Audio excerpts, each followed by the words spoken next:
För vi ska jaga gängen. Och vi ska besegra gängen. Ska de dessutom utvisas. Sweden is at war with its own. While Sweden is often seen as the modern welfare state and considered one of Europe's most welcoming countries for refugees, this picture has started changing drastically in recent years. In 2023, Sweden experienced a historic wave of violence linked to score settling between gangs, with 363 shootings resulting in 53 deaths. In 2012, there were 17 fatal shootings registered, whereas this number increased to a record high 63 in 2022. For a country that boasts a high GDP, strong social safety nets, and, according to the OECD, a ridiculously high standard of living, we're just as surprised as you are about how this all happened. Bombings and drive-by shootings have claimed dozens of lives in September alone. This is how Sweden's economy fueled its gangland with mistakes that have turned this welfare state into a warfare zone.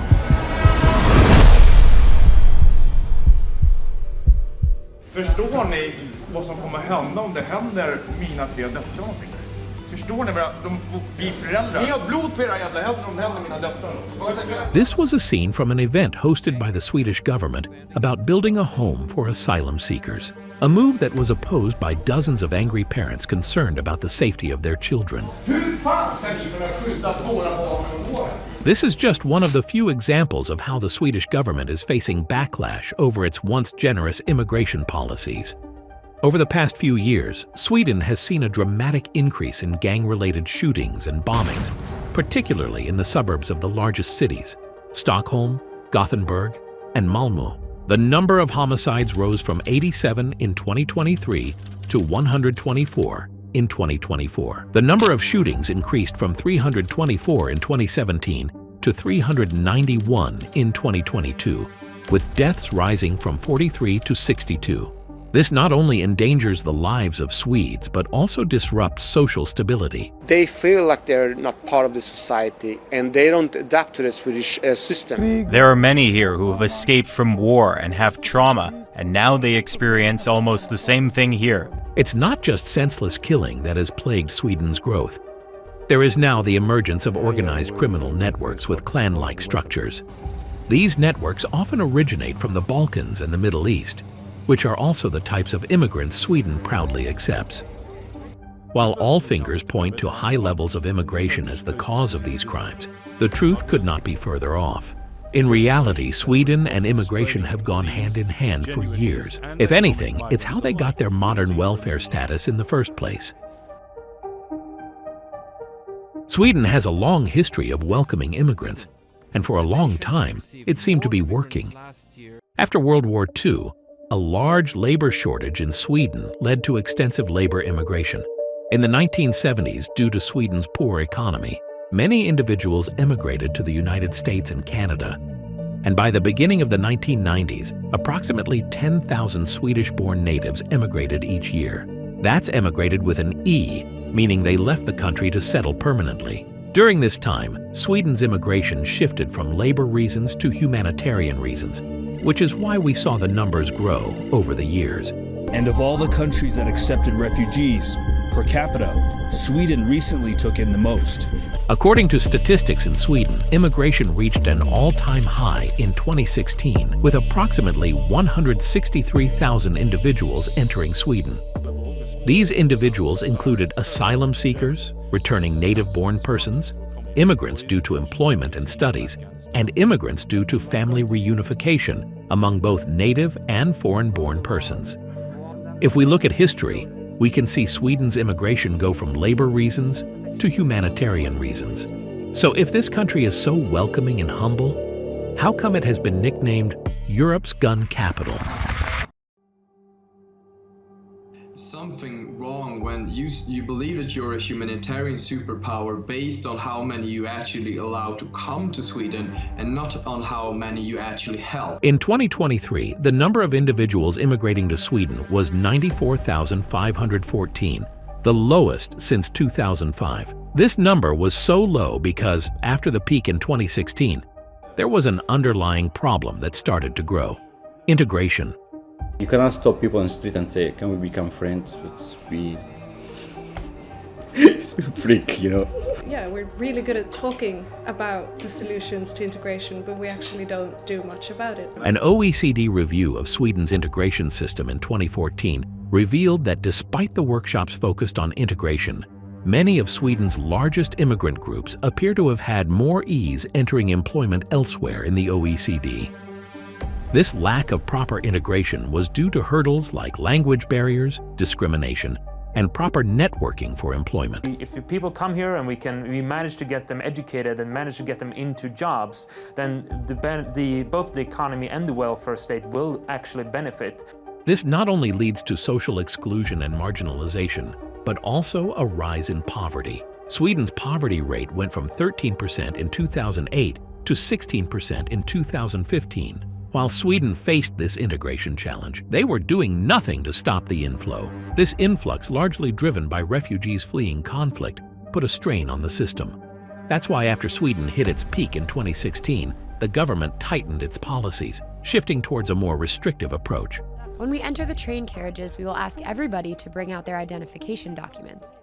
They introduced border controls and stricter asylum laws, which were heavily criticized by Amnesty International for being discriminatory, dangerous, and subjected to harassment. Their report uncovered how many asylum seekers slept in tents in freezing temperatures and resorted to begging on the streets. While the government focused on attracting skilled workers and bringing in more immigrants to widen the gap, the issue of social exclusion and marginalization persisted. This led Sweden to a crisis that has destabilized the very fabric of its welcoming society.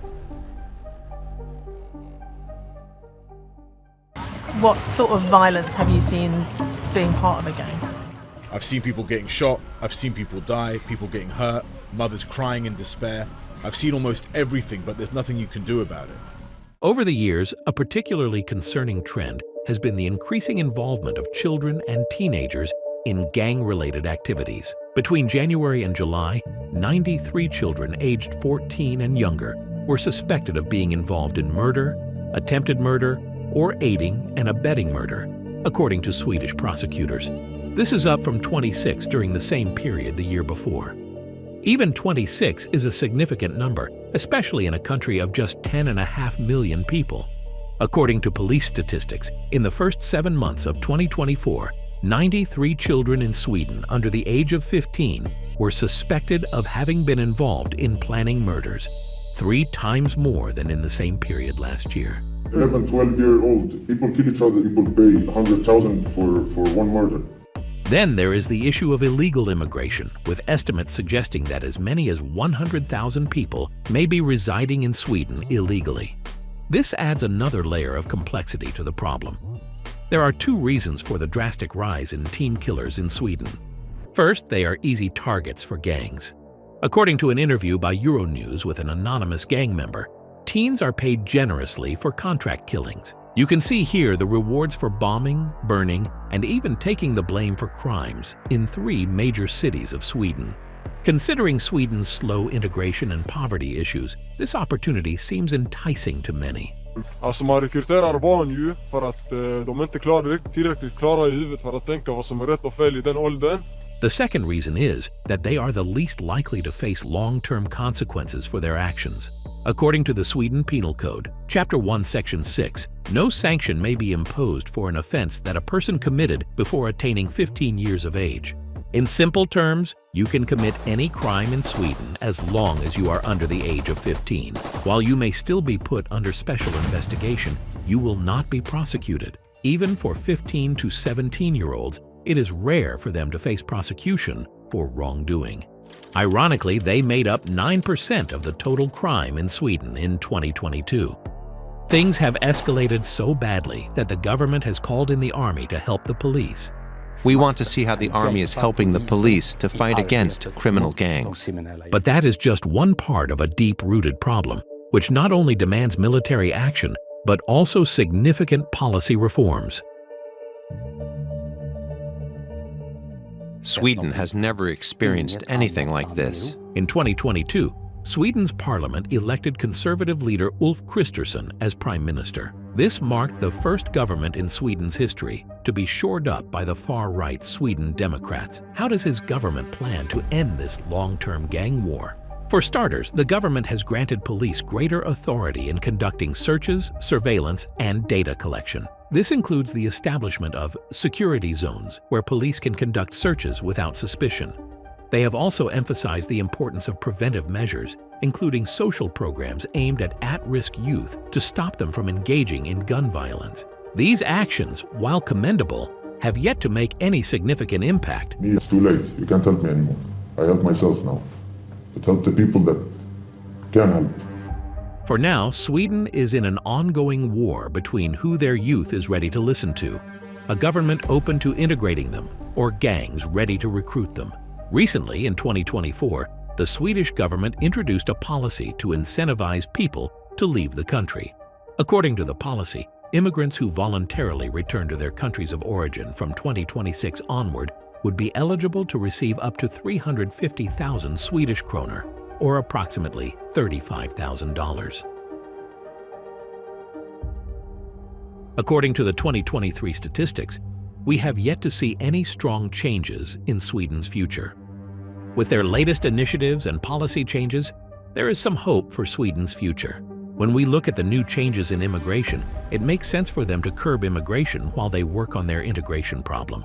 However, the interesting thing is how they have not completely stopped immigration. Because of this, the government is not only facing resistance from gangs, but also from frustrated civilians who demand an end to immigration. Second clashes between anti-extreme protesters and law enforcement in 4 days in Norrköping. With this new government and new policies in place, we have to wonder, will Sweden stop fueling its gangland and regain its position as a humanitarian superpower? Or will the cracks in its system widen even further with the ever-increasing gang violence?